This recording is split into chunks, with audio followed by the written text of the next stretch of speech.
আমাদের সংবিধান বেঁচে থাকলে বলতো মুখ খুলে, সালাউদ্দিন ভাই আমাকে আপনি অযথা যন্ত্রণা করিয়েন না। এই গণভোটের প্রস্তাবকারী হলো বিএনপি, প্রস্তাবকারী হলো মানুষ, প্রস্তাবকারী দল। এখন বলছেন গণভোটের আদেশ মানতে তারা বাধ্য নন। কখনো বলে এর ভিতরে আছে, আরে সংবিধান তো জানে তার ভিতরে কি আছে আর কি নাই। ও তো জানে। আমাদের এক প্রধান বিচারপতি ছিল, উনি একদিন কোর্টে বলতেছে যে বিচার কার করতেছি, তো আমরা বলতেছি মাই লর্ড বিচার করতেছেন তো আসামির। তো উনি বলে না, আসামির বিচার না, বিচার হচ্ছে আসলে আমাদের। তো কি আশ্চর্যজনক, এটা কেমন কথা? কয় তাহলে শোনেন কেন আমি এই কথা বলি। আমার কেন বিচার হচ্ছে? যে লোকটা একজন মানুষকে হত্যা করেছে সে জানে হত্যা করেছে কি করে নাই। আমরা কাগজপত্র দেখে এখানে বিবেচনা করছি যে তিনি আসলে হত্যাকারী কিনা। এটা করতে গিয়ে যে হত্যাকারী না, মাঝে মাঝে তাকেও মৃত্যুদণ্ড দিয়ে দেই, আবার যে হত্যাকারী তাকেও মাঝে মাঝে খালাস দিয়ে দেই। তাহলে বিচারটা হচ্ছে কার? যে আসলে আসামি সে ভাবে আরে এগুলো তো সব পাগল, আমি তো মারছি, এরা দেখি আমার খালাস দিয়ে দিছে। আবার উল্টা যে করে নাই সে ভাবে আরে আমি তো মারি নাই, তো এরা এত প্রটোকল, এত গাড়ি, এত ঘোড়া, এত লেখাপড়া, এত জ্ঞান, কিন্তু আমাকে যে মৃত্যুদণ্ড দিয়ে দিল, এই আসামি কি এটা জানে না? তো তিনি বলতেন বিচার আসলে ওই আসামির হচ্ছে না, বিচার হচ্ছে আমি প্রধান বিচারপতির, আমি সঠিক লোককে সঠিক সাজা দিতে পারছি কিনা, এরকম কাঠগড়ার মধ্যে আমি নিজেই বসে আছি। তো আমাদের সংবিধান বেঁচে থাকলে বলতো মুখ খুলে, সালাউদ্দিন ভাই আমাকে আপনি অযথা যন্ত্রণা করিয়েন না। আমার এটাও খুব মনে হয়, একেবারে দাঁড়িয়ে বলে ফেলতো কিন্তু স্পিকারের পিছন থেকে দাঁড়িয়ে, যে মিস্টার আসাদুজ্জামান আবার দৃষ্টি আকর্ষণ করতে পারতো, ইফ ই হ্যাড ভয়েস, দৃষ্টি আকর্ষণ করতে পারতো সংবিধানের আলোকে। এখন এসে হঠাৎ করে বলছেন যে না না না এগুলো কিচ্ছু হবে না, যা করছি করছি, এগুলো সব ঠিক আছে, জাতির স্বাধীনতার ঘোষক এটাও ঠিক আছে, তারপরে এই যে বঙ্গবন্ধু শেখ মুজিবুর রহমানের ছবি টাঙাইতে হবে এটাও ঠিক আছে, এগুলো সবই সংবিধানে আছে, কিন্তু আমরা আপাতত এটাকে আর মানতে পারছি না। তাহলে কোনটা মানতে পারছি? এখন এসে যে কথা বলছেন এগুলো এত সিলি, আমার কাছে খুব মনে হয় রাজনৈতিক দলের নেতাদের কথাবার্তার যখন উল্টাপাল্টা হয় তখন ওই জাতির ভাগ্যে খারাপ ছাড়া ভালো কিছু অপেক্ষা করে না। কমিটমেন্ট, আচ্ছা এই কথা কিভাবে বলে? আমি ছিলাম তো ঐকমত্য কমিশনে, আমাদের ভাইয়েরা অনেকে ছিলেন। এই গণভোটের প্রস্তাবকারী হলো বিএনপি। এই গণভোটের প্রকাশ্য, আর একটা গোপন কথা কিছুটা হলেও ইঙ্গিতে বলে যায়, যখন ডেডলক হয়ে গেল যে বাস্তবায়ন প্রক্রিয়া কি হবে, কেউ কোনো রাস্তা বাইর করতে পারে না, তখন মিটিং বিরতি হলো। বিরতির পাশে একটা নিকোটিন খাওয়ার জায়গা ছিল, ওই জায়গার ভিতরে অনেকে গিয়া বুদ্ধি বাইর করতে না পারে ওইটা খাওয়া শুরু করলেন। ওইটা খেতে খেতে কারো কারো মাথায় বুদ্ধি আসলো, না না পাইয়ে গেছি, ইউরেকা ইউরেকা ইউরেকা পাইয়ে গেছি পাইয়ে গেছি। সেটা কি? চলেন আমরা সবাই মিলে গণভোটের লাইনে যাই, মানুষকে জিজ্ঞাসা করি। কারণ রাজনৈতিক দলের কিছু লোক মিলে এখানে আমরা প্রস্তাব করতেছি, মানুষকে তো জিজ্ঞাসা করি নাই। তখন অন্যরা বললে আচ্ছা কথা তো ঠিক, মানুষকে তো জিজ্ঞাসা করা হয়নি, তো মানুষকে জিজ্ঞাসা করা কিভাবে? গণভোট গণভোট গণভোট। যে এই কথা বললেন সে ভিতরে সকলেই একমত হয়ে গেল গণভোট গণভোট গণভোট। প্রস্তাবকারী লোক মানুষ, প্রস্তাবকারী দল এখন বলছেন গণভোটের আদেশ মানতে তারা বাধ্য নন। হায় রে কপাল! তখন এই প্রশ্ন আসছিল যে এই প্রস্তাবকারী দল যে গণভোট, তখন আসছিল একজনের প্রশ্ন করছে হাত তুলে, আমার মনে হয় যদ্দূর মনে পড়ে, মানুষটার নাম আমি বলতে চাচ্ছি না এখানে, তিনিও রাষ্ট্র সংস্কার আন্দোলনের ওয়ান অফ দি গুরুত্বপূর্ণ লোক ছিলেন, সরকারের মন্ত্রী হয়েছেন। তিনি বললেন সংবিধানে তো গণভোট নাই। তখন প্রস্তাবকারী সদস্য আনসার দিল গণভোট করা যাবে না, এই মর্মে সংবিধানে কিছু আছে? সকলে কইল নাই নাই নাই নাই নাই। উনি খুশি হয়ে গেলেন। আমার এখন মনে হচ্ছে এই জন্য খুশি হন নাই যে জনগণকে জিজ্ঞাসা করবেন, এই জন্য খুশি হয়েছিলেন যে তার কথাটা সকলে মিলে গ্রহণ করেছে। তাই এখনো তাই দেখতে পাচ্ছি, দেখবেন কথার বাইরে গেলেই খেপে যায়।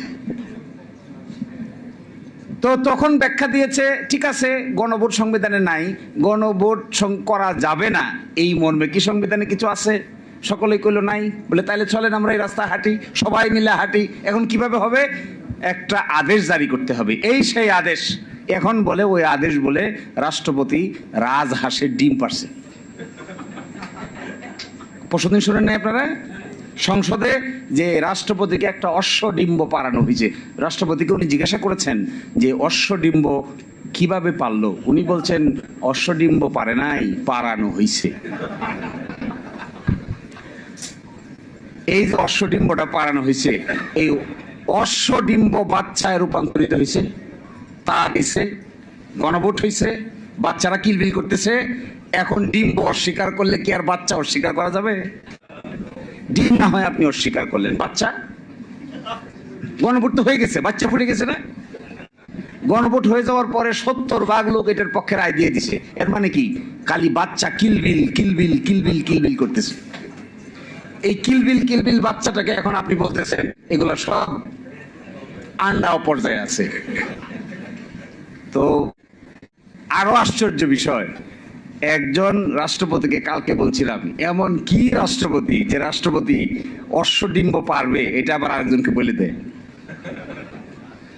কি আশ্চর্য রাষ্ট্রপতি এটা! এই জন্যই তো এনসিপির লোকেরা সবাই মিলে চাইছিল এইরকম রাজহাঁস যেন বাংলাদেশে না থাকে। কিন্তু রাজহাঁসও থেকে গেছে, ডিম্বও পেরে গেছে, ডিম্বের ভিতর থেকে বাচ্চাও জন্ম নিছে। এখন আমরা ডিম্ব অস্বীকার করলে লাভ কি?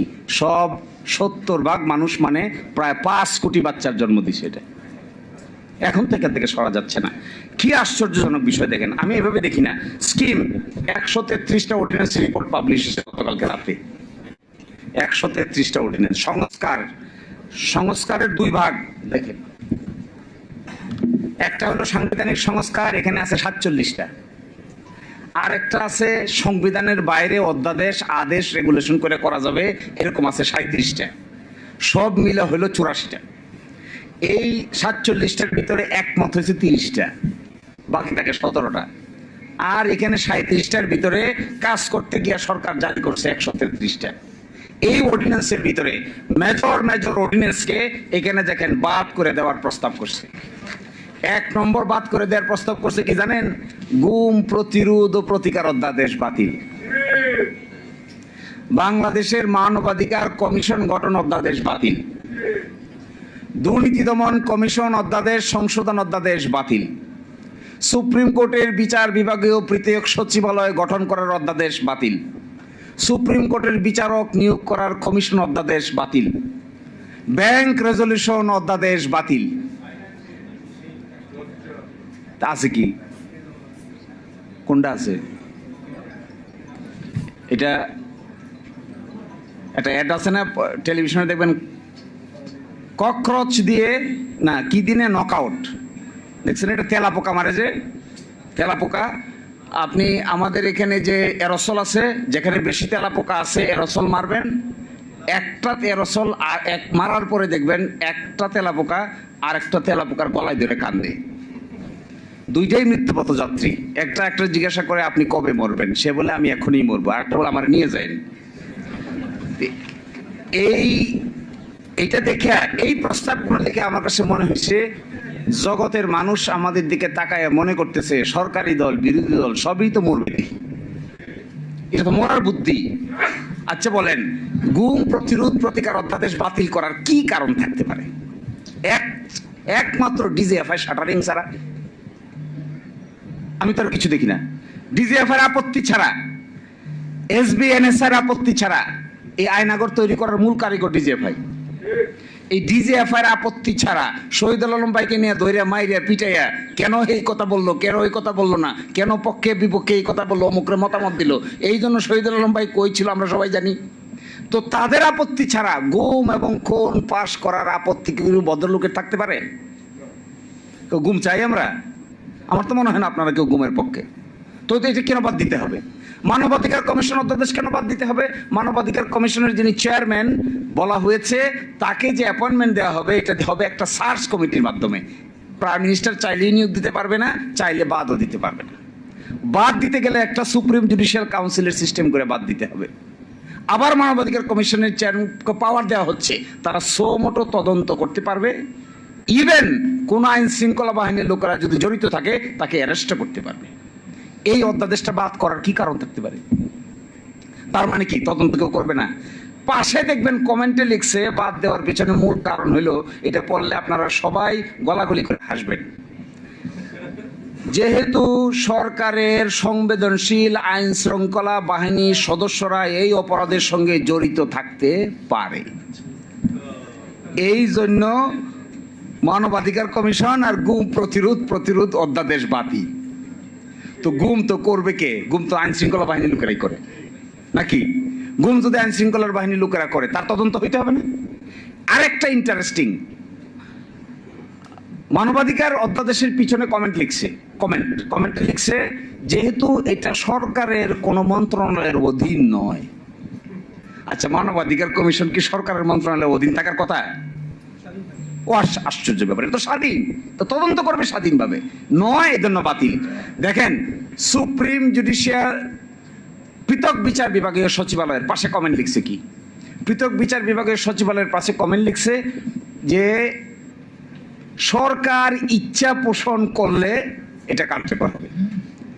আচ্ছা, সরকার ইচ্ছা পোষণ করলে নিম্ন আদালতের ম্যাজিস্ট্রেটকে বদলি করা যাবে, সরকার ইচ্ছা পোষণ করলে পদোন্নতি দেওয়া যাবে, সরকার ইচ্ছা পোষণ করলে শৃঙ্খলাবিধি অ্যাপ্লাই করা যাবে, সরকার ইচ্ছা পোষণ করলে, সরকার ইচ্ছা পোষণ না করলে কি করবে? ইচ্ছা পোষণ না করলে রাত 2টার সময় আদালত বসে শহীদ আলম ভাইকে অযথা রিমান্ডে নিয়ে পিটাইবে। ইচ্ছা প্রকাশ করছে না, রাজা ইচ্ছা প্রকাশ করছে না, তো হয়ে গেল। অসুবিধা কি? এর মানে কনক্লুশনটা আমি কেন বলতে চাচ্ছি, এর মানে হলো শুধু জুলাই সনদ না, এই সরকারের কর্মকাণ্ডের ভিতরে এন্টায়ারলি সংস্কার কর্মকাণ্ডের বিরোধিতা করে একটা শক্ত অবস্থান তারা নিয়েছেন।